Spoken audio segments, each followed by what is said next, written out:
one last time. I'm Melissa Peterson. I wonder how they, because I thought there was only 50. And I am an assistive tech person, and AAC, Augmentative or Alternative Communication, is one of the things that I really love to talk about. So let's talk about it.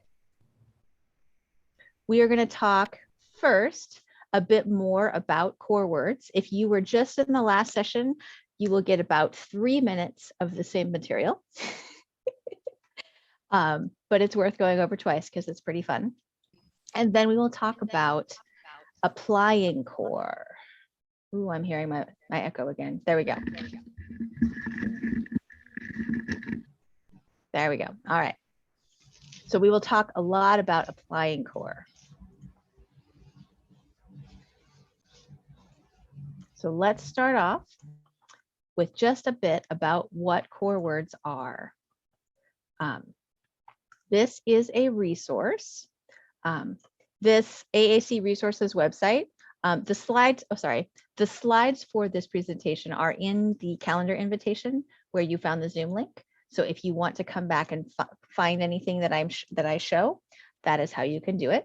So more core, there is a lot more information about core words and links to other websites and all sorts of stuff at our district AAC resources website, which there is a link right here for that. So I just want to put that there as a place for further learning if you get really interested. But what are core words? Core vocabulary, or core words, is the name for the most common words used in every language. Approximately 80% of everything that people say uses that same 200 to 400 words, and that's what we call core words or core vocabulary.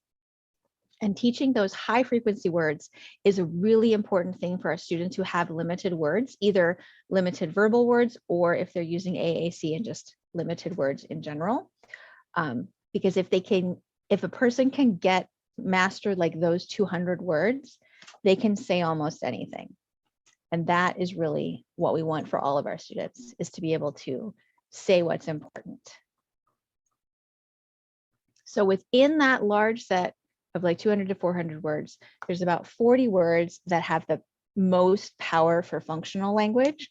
And that's what's on like our district core boards, example here.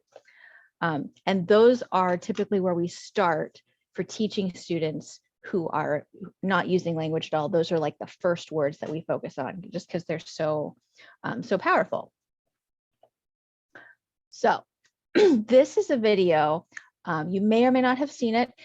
This man lives in a group home, and he was working with one of my favorite SLPs. Her name is Gail Van Tatenhove, and she, with his permission, put this video out on YouTube and shares it a lot in her presentations. He is sharing about something that happened, and he is using his AAC device. And let's just watch what he shares.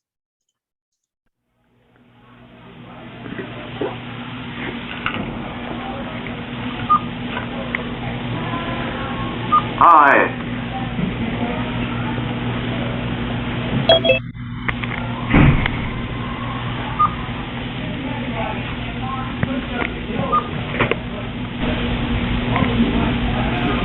Wait.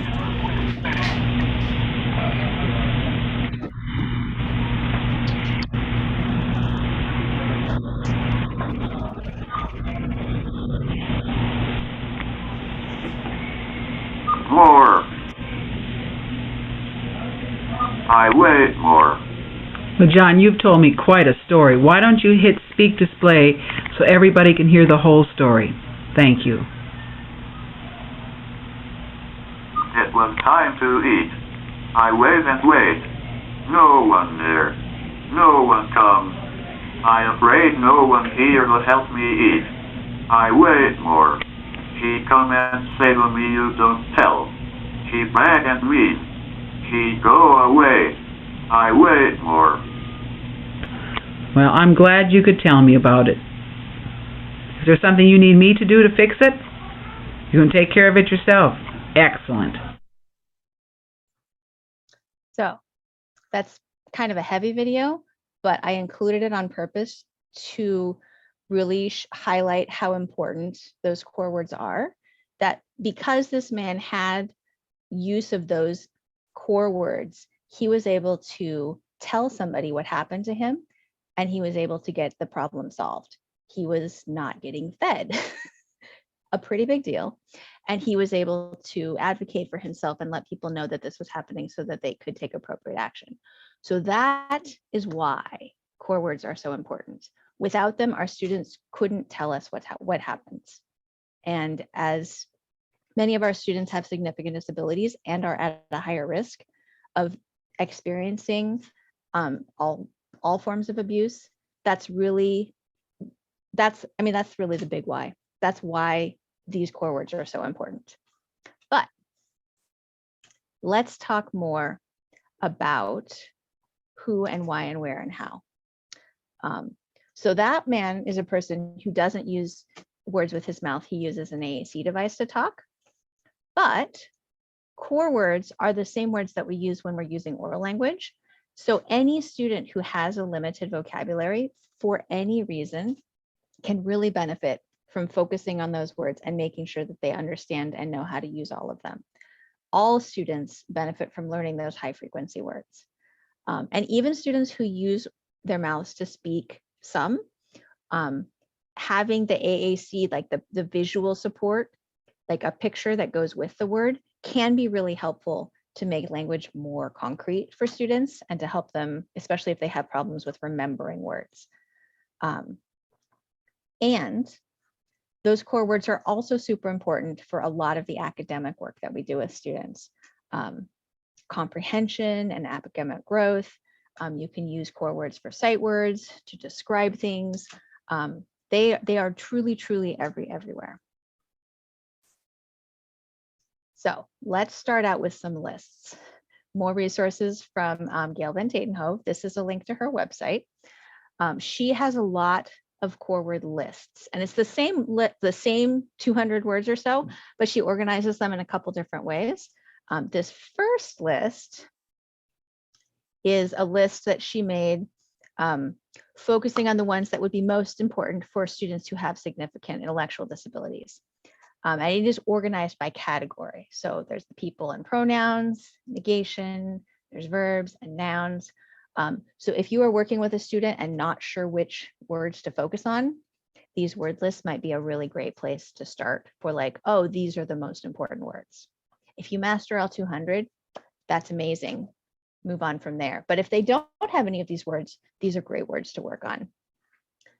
The other one that I really like, this top 200 words ranked, that is in order of like a typical developmental sequence of when students get different words. So it is organized by, if you're going to start with 10, here's the first 10. All done, different, help, mine, more, no, or don't. Stop, that, want, what. So if you're working with students who are right at the beginning of language, these top 10 words are great words to focus on.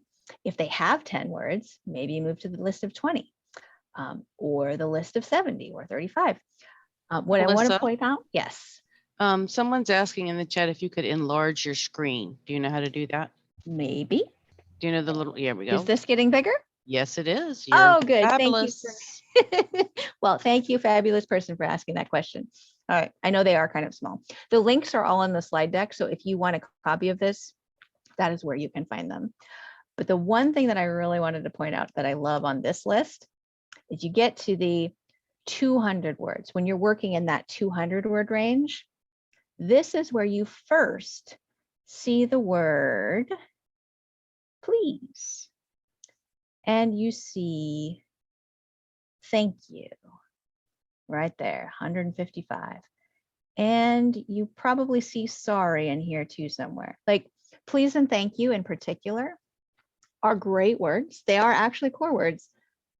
They don't come in until you're working in the set for 200 words.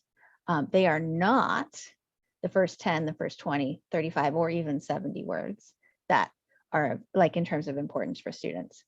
So if you ever are tempted to work on the word please before your student has the word want, don't do it. Pro tip. So those lists are there for you. They are linked in the slide deck. There's also an alphabetical one if you like things in order of alphabet. These are some more links. If you're working with students who are right at that very beginning, like, I don't have words, let's teach you some words.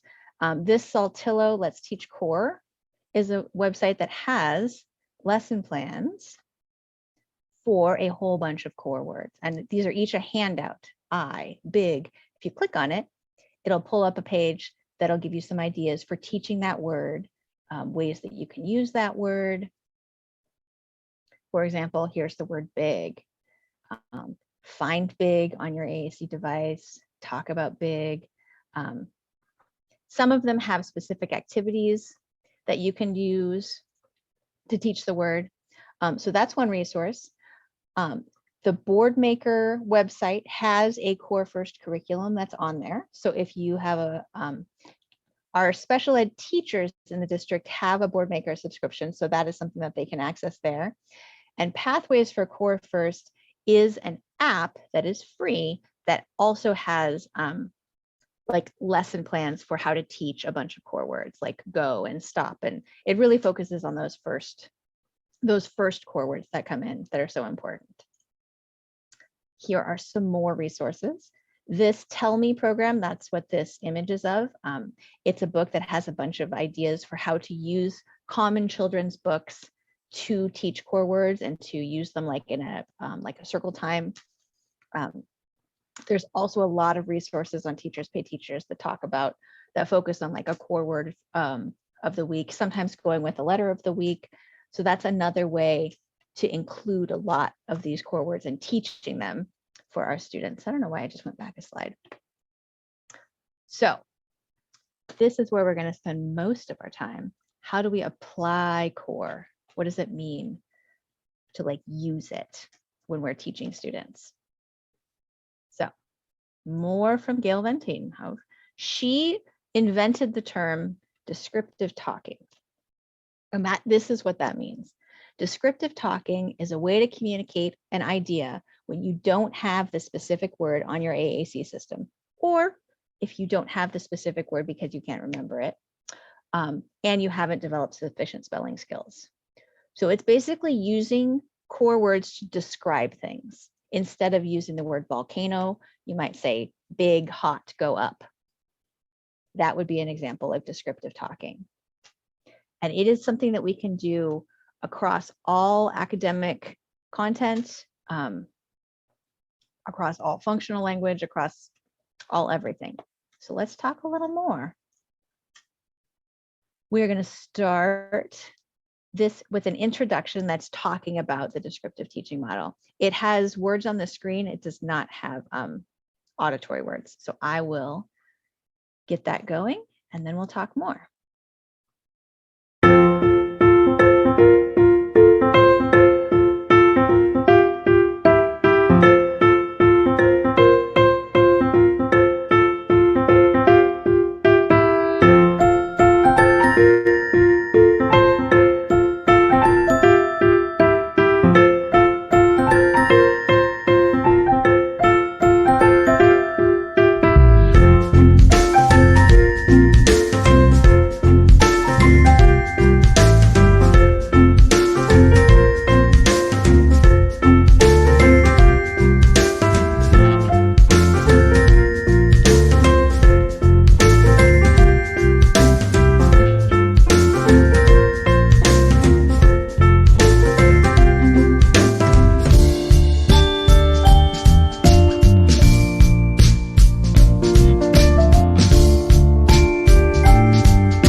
Thank you for letting me know about the word bubbles being. I did not want to watch it again. Thank you for letting me know about that. Oh, So someone is not muted. Somebody had a big yawn. It makes me tired. That's awesome. So we're going to think about how to use descriptive talking. And we're going to start thinking about our students who are just starting to use language at all. I call that emerging in their AAC skills. So they're just starting to use picture words, either on an iPad or maybe on a core board. Anytime that you use an available core word to replace a word that's not on your AAC system, you're using a basic form of descriptive talking and laying the foundation for the person to develop an important strategic communication skill. Another quote from Gail Van Tatenhove, because I'm a fangirl. That was one thing that she said when I saw her speaking in Vancouver in the year 1 BC, what I call before COVID. But there are a couple ways that we can really focus on this for those emerging AAC users. We can use core words for environmental labels, like labels in a classroom, like you often see in preschool and kindergarten classrooms. You can use it to help students make choices. And I also do it a ton during shared book reading together. So let's talk about that. If we're thinking about using core words for environmental labels, this is the same sort of thing that a lot of, when students are just learning sight words, you'll see like chair and table and lunch, like all of those words around like a preschool or kindergarten age or first grade classroom. But what if instead of using nouns, if we used core words to describe the things around in the classroom? Like this is, I believe, a therapy gym. You could have the word up on a climbing wall. You could have the word in to describe the ball pit, or down for the slide. And you could use those words to have for students to make choices about what they wanted to play on or to describe what students are doing when they're in those different areas. You can push the swing, up and down might describe the trampoline. If you've got scooters or bikes or things that roll, it could be stop and go or fast. Focusing on those words instead of all of the nouns, the labels for those things, can be a great way to use core words as a descriptive label. In a class, you might have on the door, instead of door, you might have in and out or push and pull. For a drawer, you might have open and close on there. Next to the light switch, you could have on and off. By the sink, you could have clean and dirty, or turn for turn on the faucet. The blinds could go up and down. If you have a classroom boombox, it could have the word loud by it because it plays loud music, or you could put wait by the door if that's a place where students need to wait when they're lining up. Lots of ideas there. The second way that I said we could use descriptive talking is if we're giving students choices. A lot of these words might be, like if you're using an iPad, it might be in the describe folder. There's a lot of like colors and numbers and describing words. Snack time is an amazing time to do this. Instead of asking for fish crackers or cookies or whatever else, you could have them ask for the circle cracker or the square cracker. Big and small, hot and cold. If there's like lunch choices, like hot lunch or cold lunch, popcorn could be the small thing. If they're making choices about different toys, you could be using the words fast or slow or soft for Play-Doh or round for ball. There's just so many different ways we can use describing words, especially if we're talking about something where we don't have that specific word already in an iPad or on a core board. Or even, this was an example that I saw Gail Van Tatenhove use. She had just 2 tubs and she would put the 2 choices in the tubs, and one of the tubs says this and one of the tubs says that. And the students have those 2 words on their device. So she would say, do you want this one or that one? And so they're just practicing the words this and that and finding them and using them all the time with anything that can fit in a box. So that was a super easy way to use core words, this or that, and avoid basically the thing she's avoiding is needing to have 200 million different little picture symbols for every single toy and every single snack and every single reinforcer and all of those different items that can be so hard to keep track of or to program into every AAC device or every iPad. Instead of doing all that, she's just using the describe folder or the describe page and using those same words over and over again to really teach those super important words to students instead of getting stuck on all of those fringe words, those less common words. And this is my absolute favorite way to just use descriptive talking, doing shared reading. So shared reading, that just means an adult reading a book with a student. But Jane Farrell describes it as shared reading is a collaborative learning activity that emulates and builds on the bedtime book experiences that many children and parents have together. The focus during shared reading is on the interaction. Shared reading is appropriate for any emergent reader, no matter their age, and can be done individually or in small groups. Shared reading, there's a ton of research about it and how it is truly the most important thing that we can do to help students acquire literacy skills is read with them and just talk about the book and make it fun to read a book with us. So I have an example here of me doing some shared reading. I'm doing some AAC modeling with descriptive talking. So I am not using the word ball. I'm using the words I want different are the main words that I'm using in this. I made this video during remote learning when I was trying to do shared reading over Zoom or asynchronously with students. So that's kind of the context for it. We'll just watch like a minute or so and I will try to I will remember to make it big. Which is the right ball? What do I want? What do I want?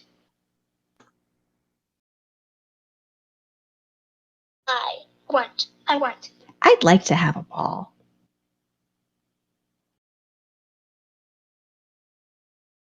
Not like. This ball is boring. Not like. I don't like it. It doesn't roll. It doesn't jump into the air. In fact, it doesn't bounce at all. I want different. I want a ball that's more fun. I want a different ball.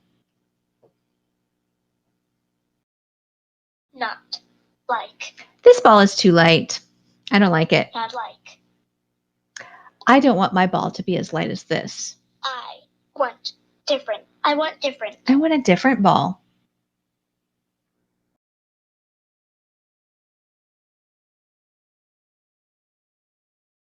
Okay. So there you saw an example of me doing that in some shared reading. With another way to do shared reading, that was me doing it over Zoom. But if you're in person or over Zoom, the Tar Heel Shared Reader website is a library of books that people have made. They have core words right there on the screen. And you can use them to read stories with students. You can also make your own books on there. I'm going to show you one. So if you are using this, I recommend this link right here goes to the quick guide, which kind of tells you how to find things on that website. But let me show you one of their stories. So this is just a random one that I found called Pets. And if you click over on this speech bubble over here, you can decide how many core words you want on each screen. I'm going to go with 12. So now I can use these core words down here to talk about the picture. I can do it with students. And if I click on them, different, it will read them out loud. So students, whether or not they have an AAC device, they could, if you were using this in person, they could use this, they could touch the words, or I could touch them to show them, and we can talk about the picture using those core words. And the other cool thing about Tar Heel Shared Reader is that on some of the books up in the corner, whoever made the book kind of gave you some suggestions for things you can say and talk about while you're reading the book. So here the words are, I can have a pet. And the suggestion is, ooh, name a pet. And I might say, like, I like dogs. They're super fun. Anybody who knows me knows that I really do actually like dogs. Ooh, my pet can be soft. So their suggestion was soft. I actually might say, look at those rabbits. They're different, different colors. That's so cool. One's white and one's black. They're different, different. So I'm using those core words to talk about it. I don't need to say the word rabbit. I can talk about the rabbits, and that's what makes it descriptive talking. My pet can be very small. Ooh, there's a fish. not, I like, do not like having fish as pets. Fun fact, I did have them and they died because I forgot to feed them. In my defense, I was 6, but that's what I would actually say to a kid. Or you could talk about how the fish is orange or it is in the water. You get the idea. This is the Tar Heel Shared Reader site is a really fun one. So there is the link there, the quick start guide. If you are interested in using this, you can find more information there. If you want even more information, there are some free continuing ed modules, the dynamic learning maps, online learning modules. They have a bunch of them. There is one specifically on shared reading in this section of the website. And Project Core is another website that has free PD. Their shared reading is in module 8 on that website. And those are free. You can do it as a self-paced one, or you can do it in a group. And those are just great resources. So I wanted to make sure that people had them. So let's expand. We've been talking about how to use descriptive talking with like those emerging language users, but how about students who have more words already? It's still really important. Talking with students descriptively and teaching them to talk descriptively becomes very critical as the vocabulary of the curriculum becomes more sophisticated. It is an essential skill for any student included in a general education classroom who is a limited speller. So let's talk about what that looks like. We're going to talk about how to use core words in more academic instruction. Referential teaching versus descriptive. We're going to talk about some graphic organizers, and we are even going to have some actual practice. So this slide is talking about referential teaching versus descriptive teaching.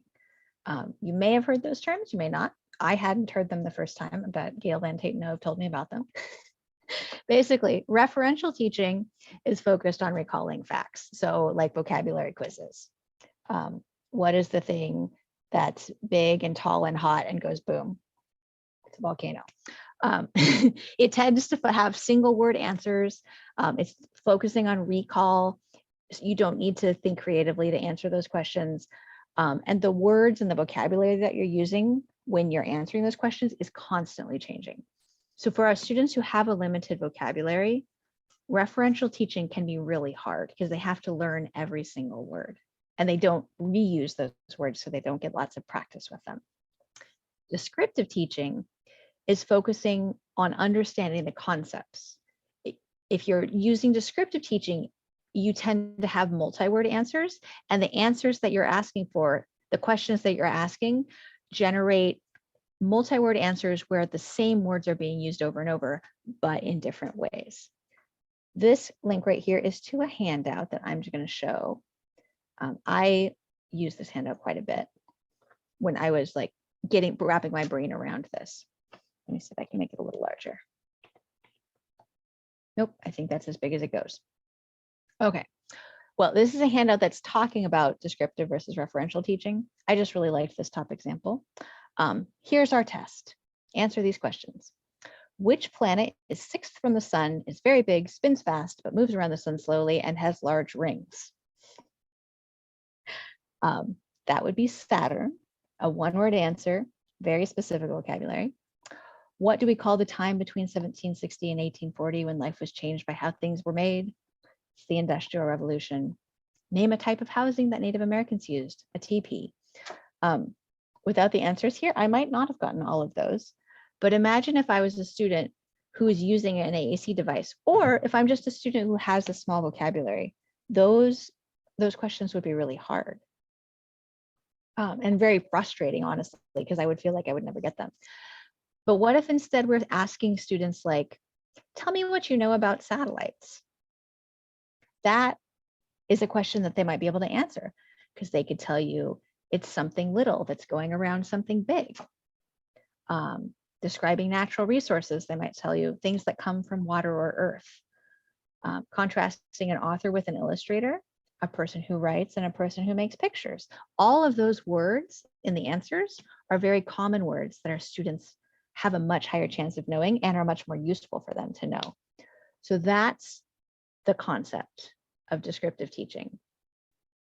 It is a pretty easy, it's not easy. It's a simple concept. It is hard to do just because it really takes a big shift in how we're presenting information to students, but it really does pay off when we do it that way. So that's why I'm talking about it for an hour.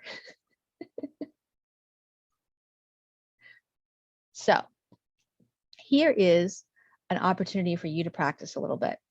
Whenever we're looking at like a graphic organizer, this is a great opportunity to use core words instead of those very specific vocabulary words. So I'm going to give you 1 minute, and I want you to think of, you can just jot it down if you have a piece of paper next to you, or think of it in your mind.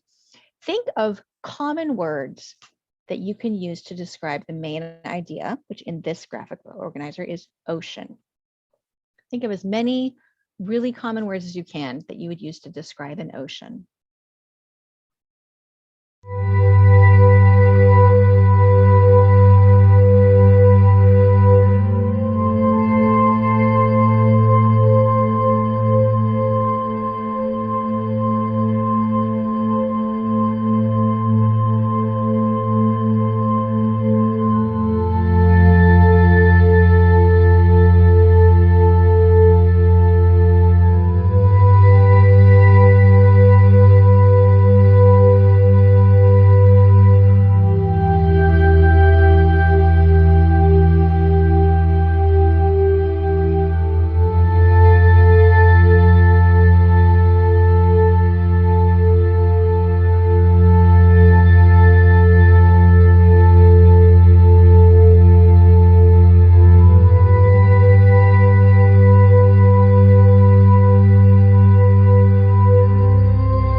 Time's up. So hop over to the chat. Let's see what we came up with. And my chat moderators, you can read them out as people put them in.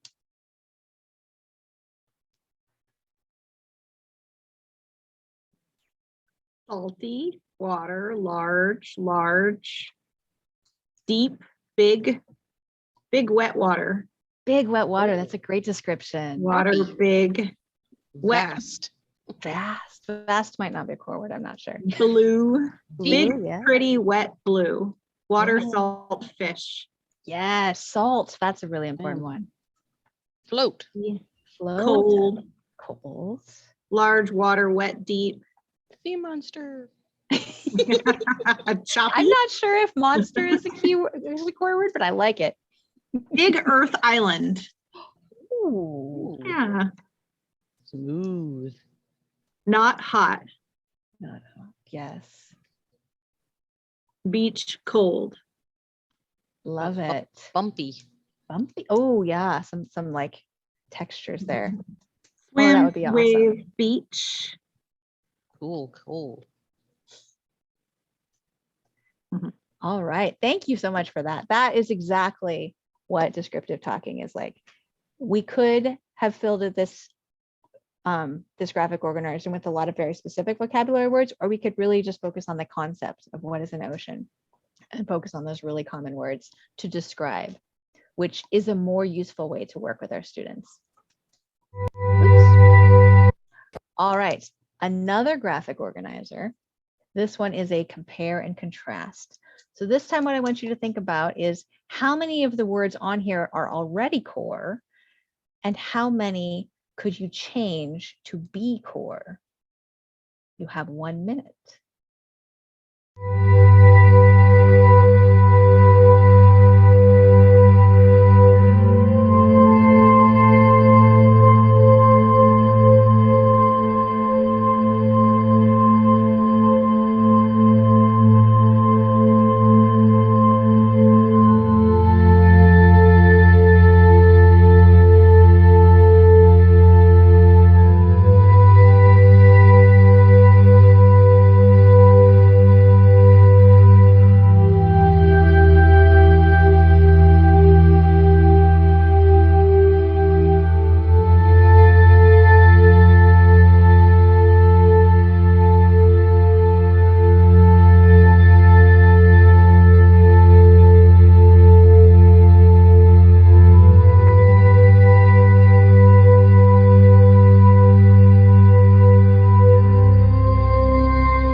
All right, to hop back on the chat, let's start with which ones are already core.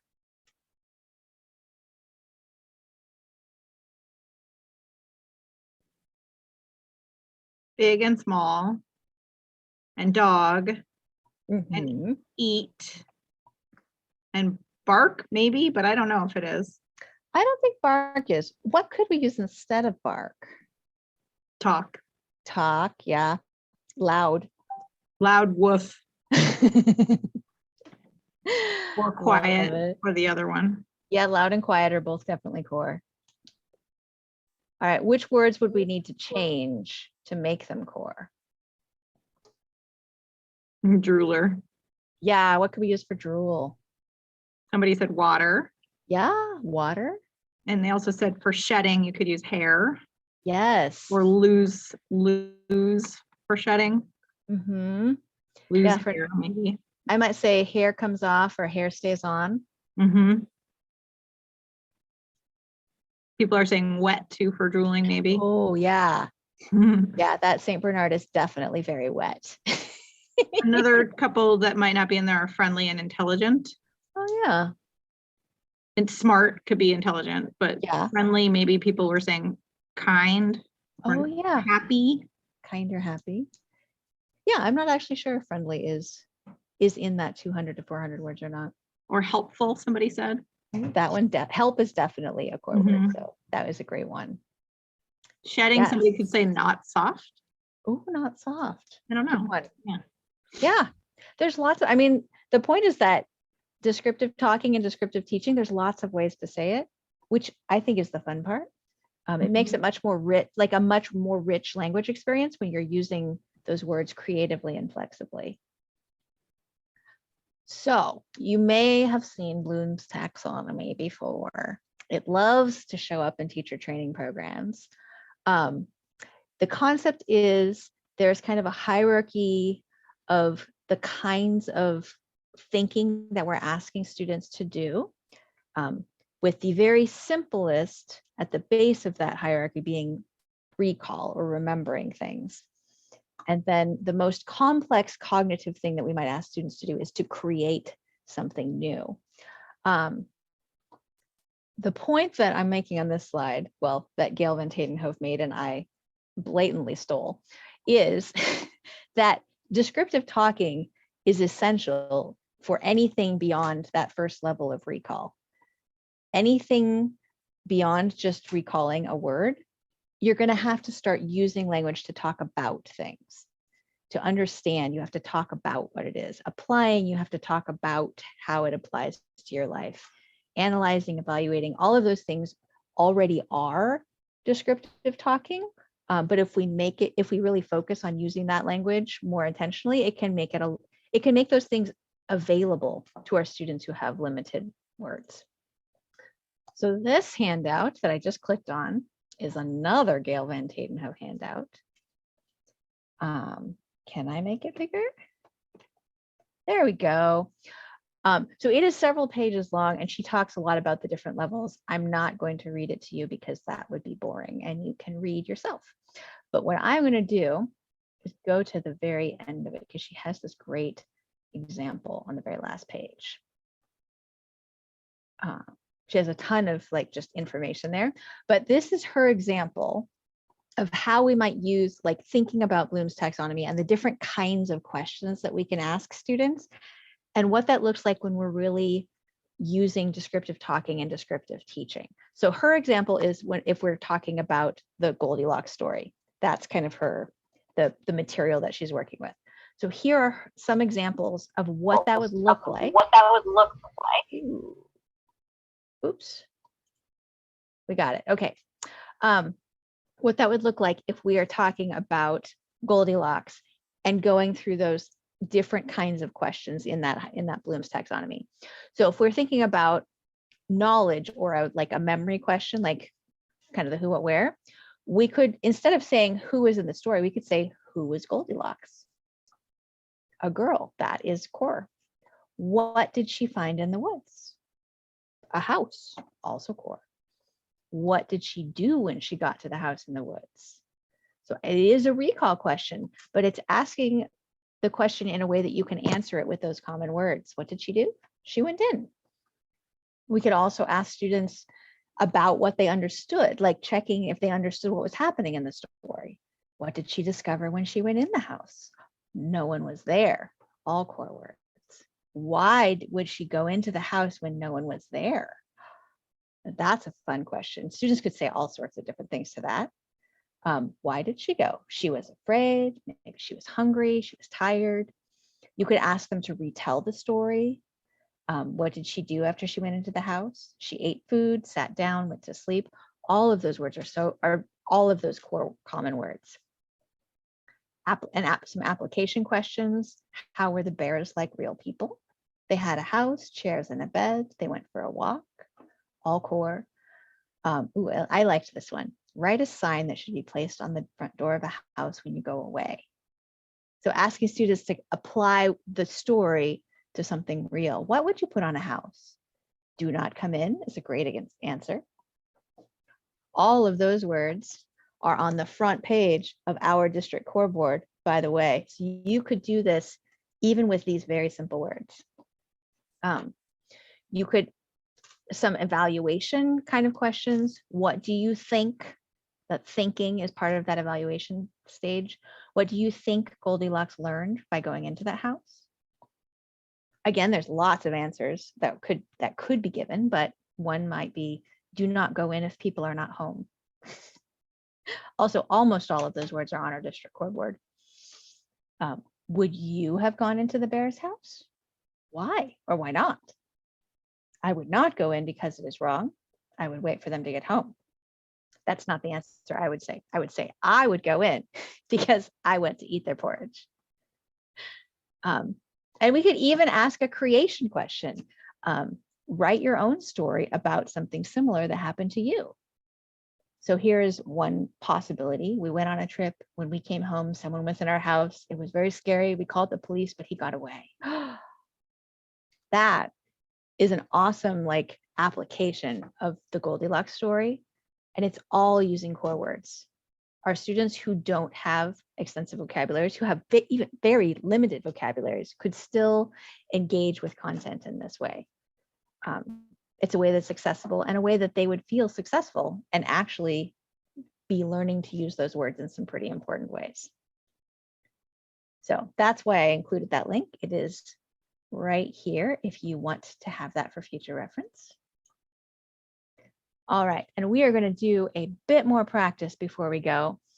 This Upgoer 5 text editor it's just a website, and it has basically a database of, I think, it's maybe 5,000 words. Like it's an expanded core. It's not even just the 200 to 400 words.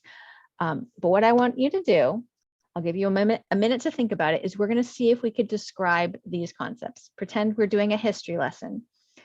And we need to describe dictator, revolution, and election.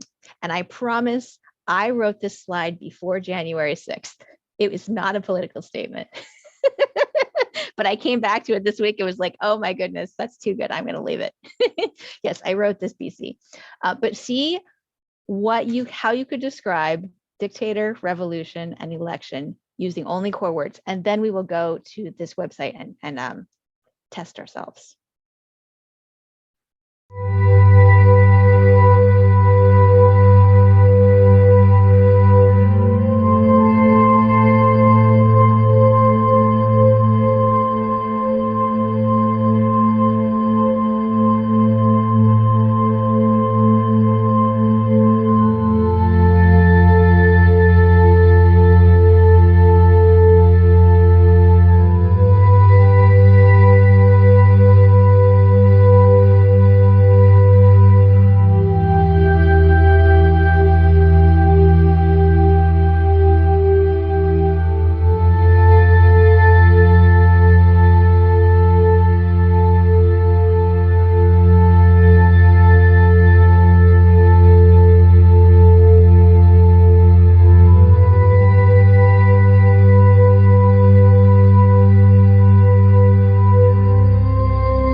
All right, so I'm going to click on this link.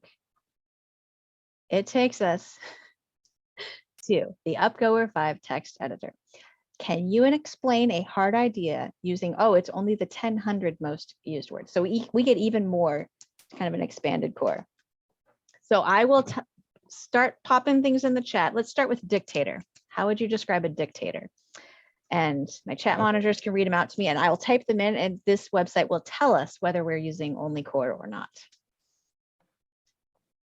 Strong, mean. Oop, Big those work. boss.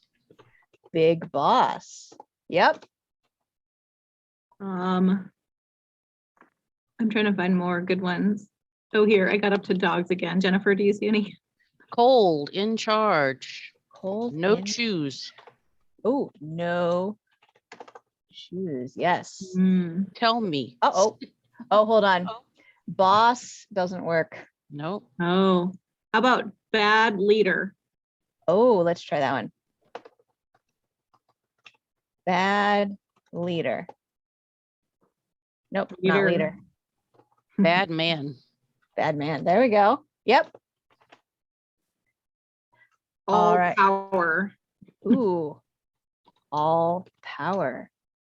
Yes. How about revolution? Big change. Big change. Or big different. Yep. Upset Big. or fight. Want different. Upset. Want different. Oop, upset upset. doesn't work, but want different. No free. Oh, no free. Yes. I like it. All done same. All done same. Yep. Fight. Right. Yes. More change. Or change. Yeah. Yeah. All right. How about election? Choice. Choice. Oops. How about I spell it right? Yep.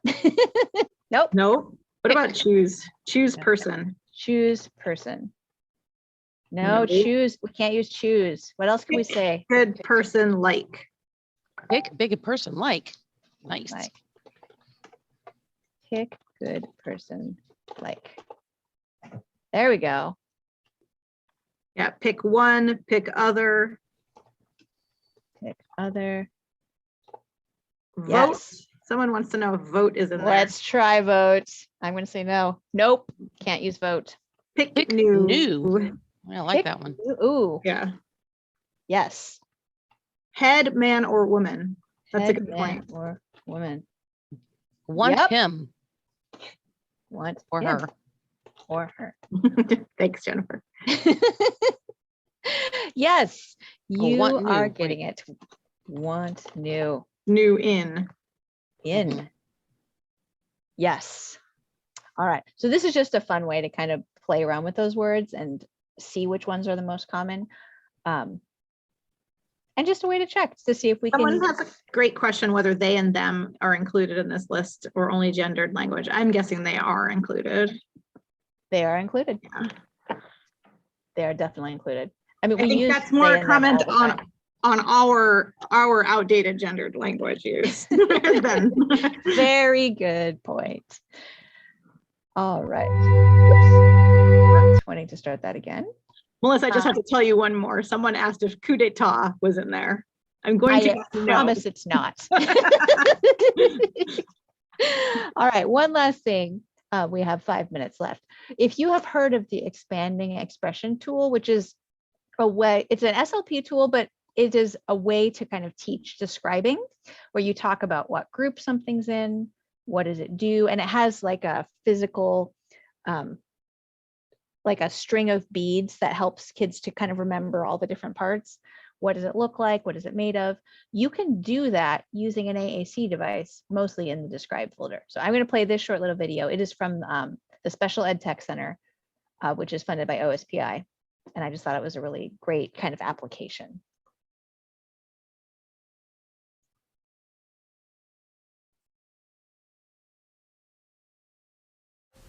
The expanding expression tool is used for kiddos who are verbal, but let's take a look at how we might use that for those on AAC. When you're using AAC with the EET, you're going to have a known item. So for example, somebody's going to tell you about a fire truck. So what group does it belong in? Group, and you're going to talk about vehicle. What does it do? You might go to your actions and talk about what happens on actions. What does it look like? Again, you're able to guide them because you already know the answer.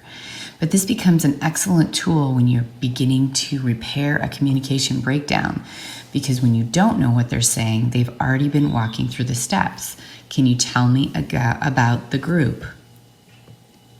Can you tell me something about an action that might help me guess what you're talking about?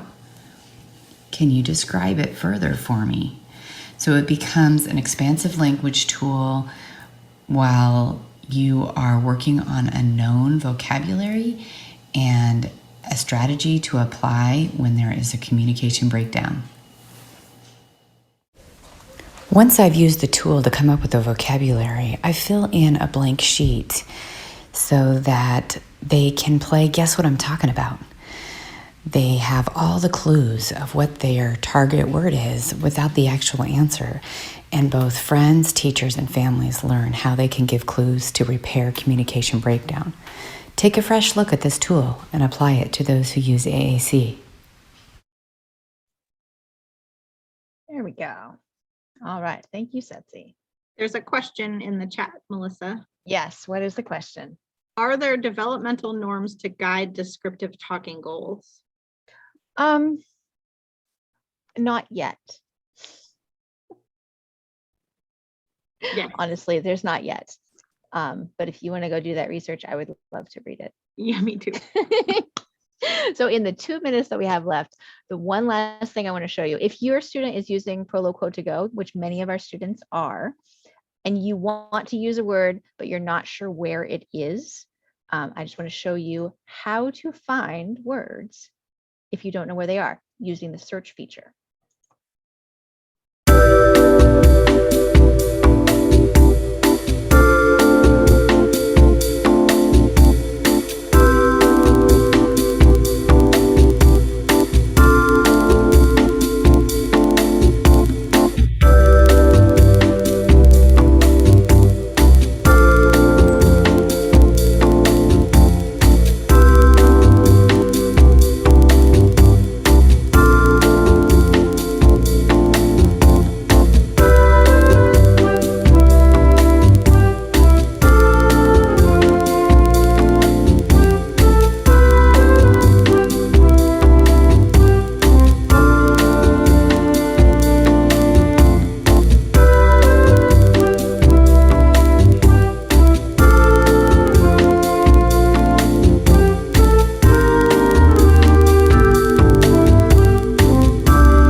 we go. I'm going to stop sharing because that was the last slide. Thank you so much for joining me. It is exactly 4 p.m. So you are free to go. I will stay on for a couple minutes if anybody has any last questions, but thanks so much. I'll see you later. There is a question about core boards. Yes.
Just kind of chit chat while that is happening.